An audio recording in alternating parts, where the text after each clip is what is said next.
Well, body alchemy is not an easy name. It says a lot about what there are two things: body and alchemy. And why body alchemy for jewelry? That sounds a little bit strange.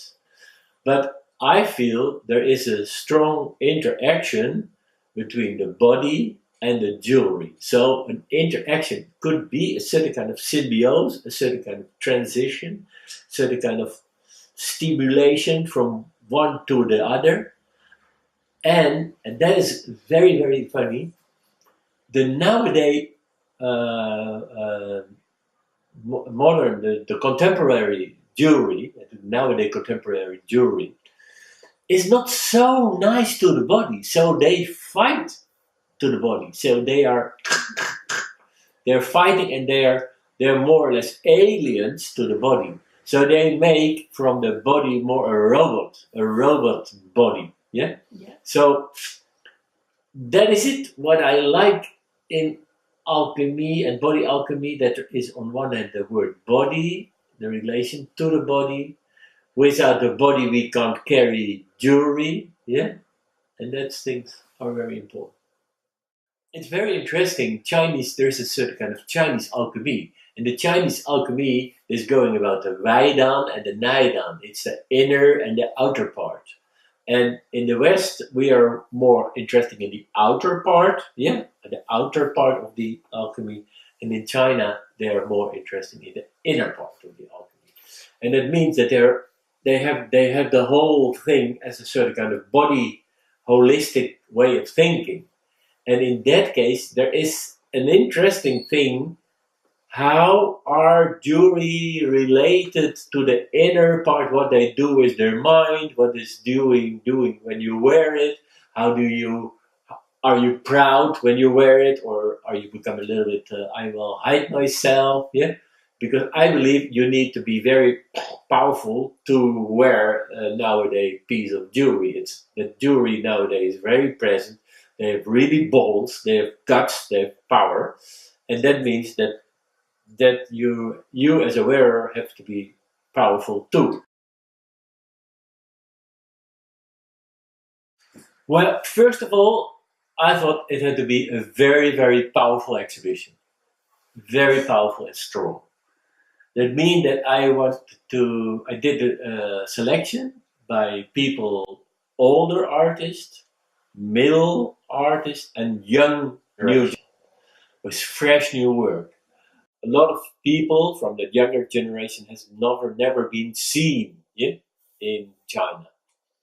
That was the first. So it's older, middle, young. And the second is that for all those works has to be powerful and strong. And I have to say that I choose the pieces. I knew the work from the artist, and I said, I want to have that one and that one and that one. And the other ones I don't want. And that made that I was composing as a certain kind of composition, yeah, for like a composer is doing a composition, a music composition, as a certain kind of strange thing, because these works are related to those, and those were related to that. So finally, I honestly I don't have the overview yet. But I have the feeling that it will be weird. It will be a strange thing, because it is in my brain. All those things are in my brain, and they are related to each other. And they are related to the body. They are related to the body as an object, related to physical the body, but also related to the body as a canvas, yeah, for decoration, as the body where you can attach things on.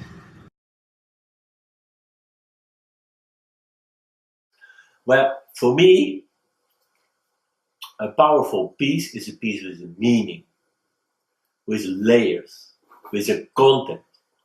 Pieces without content are for me not interested. Some are having less content and some having more content.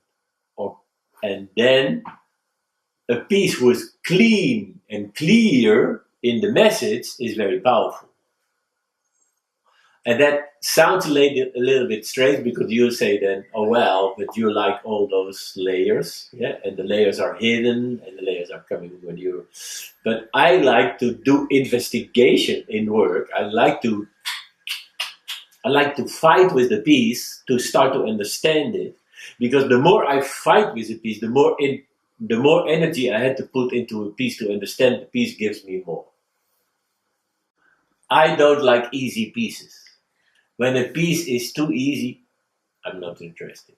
But when the piece is questioning me something and the piece is naughty and not easy to understand, then I have to work on it. I have to work. I have to work to understand it. And that's what I like.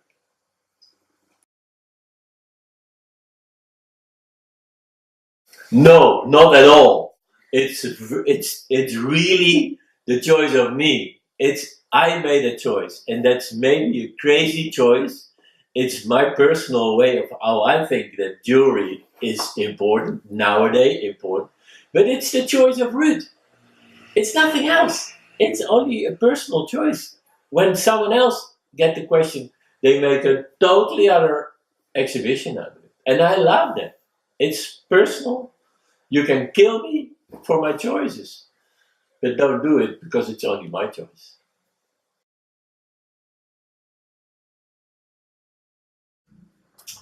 Well, China is not an easy country. China is I love China and I hate China. Yeah. China has a very strong history, Yeah. 5,000, more than 5,000 years. Very, very powerful.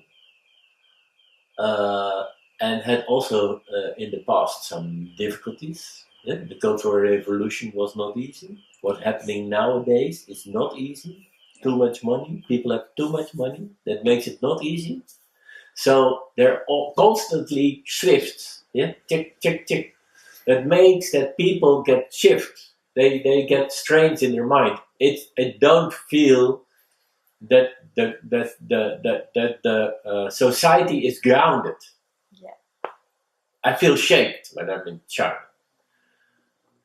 The other thing is that you see in Chinese art, fine art, that those artists are able already to transmit the chains of the freedom in their work.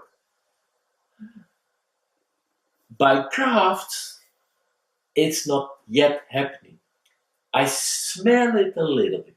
I smell slowly, slowly, slowly a little bit. I feel Chinese jewelry is a baby. It's just a newborn baby.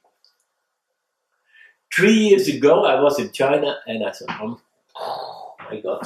Ooh, ooh. I had a feeling that the baby was just making steps. Yeah, just the father and the mother, the hand and the baby was making step, step, step. Without daddy and mom, they couldn't walk.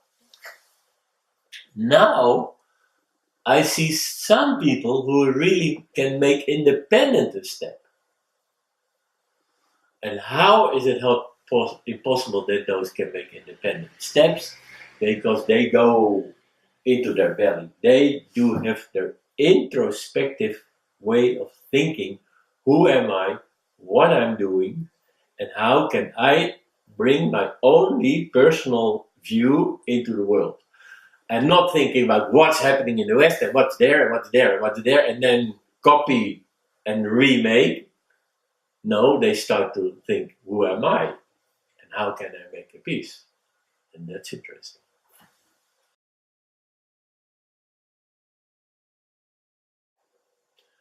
First of all, I think that they have to go into their history.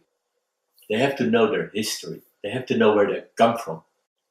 And when they know where they come from, they have to start practice doing everyday calligraphy. Every day. Repeat and repeat and repeat. And then from that history and from who you are and what you want to say, from the inner part from yourself, start to make, make, remake. And maybe after 10, 15 pieces, maybe one piece will plop up what will be interesting. don't think that you make directly a good piece. That's impossible. It's nearly impossible. It takes time. Give yourself time. Give yourself 2, 3 years time to develop and see what comes up. I trust it. I see already the difference between 3 years and now. China is booming. Yeah, China is booming anyway, anyhow. Yeah, economics and so on.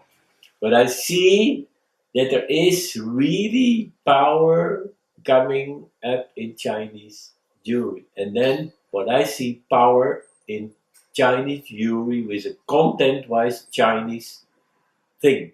You don't think that we in Europe are sitting and waiting for Chinese work, what looks European.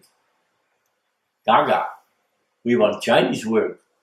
When we want to buy a Chinese piece, we want to buy a Chinese piece, and we don't want to buy a lookalike.